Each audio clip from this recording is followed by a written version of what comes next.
Внучок, ходи, я тебе колбаски подрежу.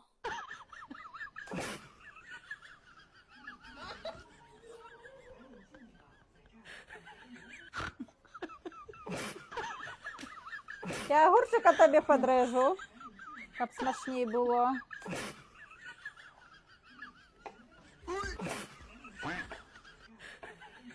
Бабулька. Колбаска, огурчик. Колбаска, огурчик. Внучок, я теж забула тобі стольчик протерти, щоб чистенько було. Забула, що хлібушка подати.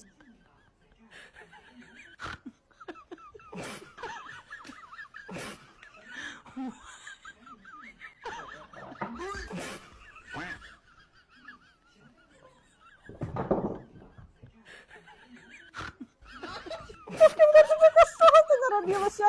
Внучок, що з тобою? Просипайся, внучок.